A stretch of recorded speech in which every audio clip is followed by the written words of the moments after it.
sa akin. Please, okay na ako. Okay na ako. Okay na ako. Michelle, sumama ka na sa akin. Please, Michelle.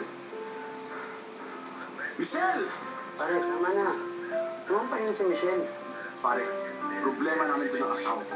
Okay? Yung problema nito, bundali dito. Di porket asawa mo si Michelle, pwede mo na siyang bastusin. Ano pare?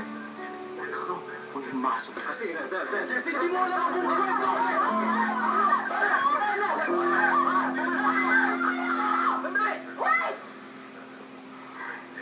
Richard, kung ano yung problema ninyong mag-asawa, pag-usapan niyo na lang pagkatapos nitong event. Okay? Hindi ka naman ibang tao sa amin ah. Kabanda ka ng mga estudyante ko. Tsaka Richard, hindi ganyan ang pagkakakilala namin sa'yo.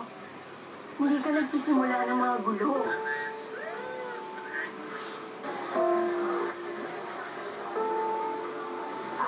Magkakaroon po muna tayo ng short intermission number. Huwagin po natin ang Dance Art Guild. No, Jason. Tell me what happened. Akala ko na meron tayong special screening committee para sa mga contestants. Bakit hindi man lang ninyo nalaman na meron siyang asawa at anak? Eh Dad, even if you knew, wala mo nakalagay sa rulebook ng trabaho ng may asawa o na. Ever since sa mga winners sa Youth Fest, good role models din para sa mga kabataan. This one, listen to your mom. Paano naman naging good role model yung isang teenage mother?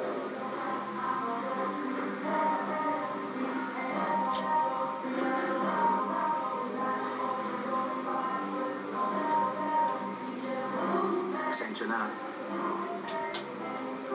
Pero kung kayo rin na nasa katayuan ko, maintindihan niyo rin ako. Pare, nandun na kami. Ang amin lang, yaman mo nang matapos ng asawa mo yung contest. Ito, nandito na eh. Pagbigyan mo na siya.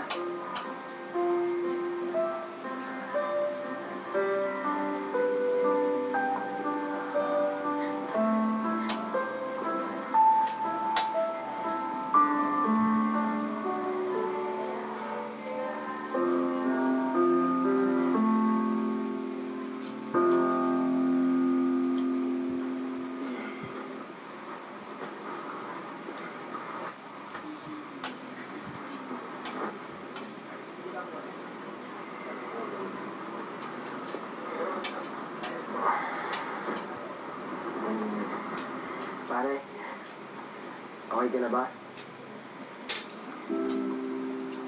Nahiya ako sa ginawa ko dun sa loob. Nahiya doon ako sa barkada mo kasi okay naman pakisama natin pero pag kayo nadamay sa galit ko. Hindi ko lang kasi talaga napaghilan sarili ko eh.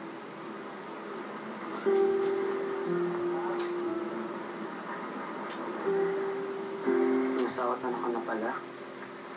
Mabilis ang mga pangyayari eh. Sa ba ang dahilan kung bakit di ka na bumalik? Kung bakit di ka na nagparamdam? Hindi, Patrick.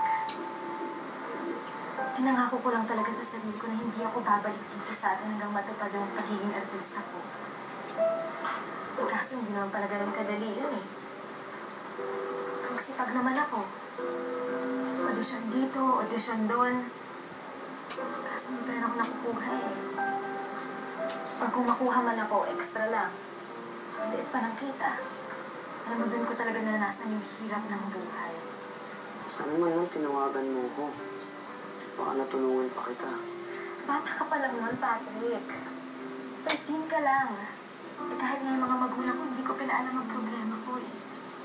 Kasi, nahihiya ako sa kanila eh. Tinigil ko yung pag-aaral ko. Iniwan ko sila para sa pangarap ko. Tapos, alala ko si Richard. Part pa siya ng banda naman. Grabe yung love namin sa isa't isa. Pinago ko pa nga kila nanay eh. Hanggang sa nabuntis ako. 17 na ako. Sabi niya siya daw bahala sa akin. Sabi niya ipaglaban daw namin yung love namin sa isa't isa. Eh kasi hindi naman kami kaya buhayin ng love eh. Hindi naman pwede pambili ng gatas ang love. Auto at dusa lang ang inabot ko sa love na yan. Ayun, kailangan ko mag-quit sa pagbabanda kasi kailangan ko na mas regular na income para sa pamilya ko eh. May pinagtrabaho, pinasukan ko. Lagi naman akong minamalas. Kahit anong kayad ko.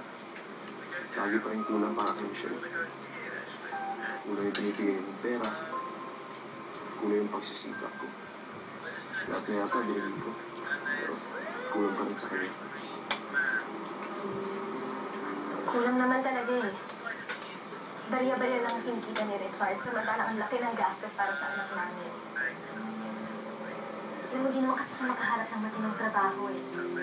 High school dropout lang siya. Buti nga nakumbinsi ko siya, nagkita na lang kami tumira sa San Martin, kasama ng nanay para at least libre yung tinitirahan namin. At kaya rin ako sumali sa contest na to, para manalo at para magkapera sa amin ang anak ko. Alam mo yung problema kung sumali siya sa contest. Sa akin na, hindi ka kailangan magsinungaling. Totoo kasi yan. Gusto niyo ma-discover. Gusto niyo maging artista. Paminsan yan, nahuhuli ko yan eh. Iwan yung bata. Kapit bahay namin. Para na makapag-audition sa kusansa. Doon pa lang, kaya niyang iwan yung anak namin. Ano na kaya kung sumikat na siya? Hindi naman siya ang sakripisyo ng pangarap niya na magsama kami. Ako rin, iwan ko yung pagbabanda ko.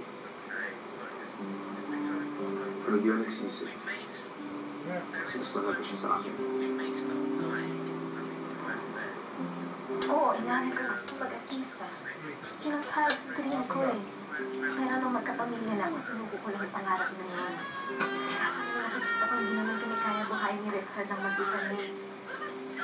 Kaya kailangan ko nang gumawa ng paraan. Ito lang naman ang kaya kong gawin eh. Basta mabangbalikan ang pangarap ko kung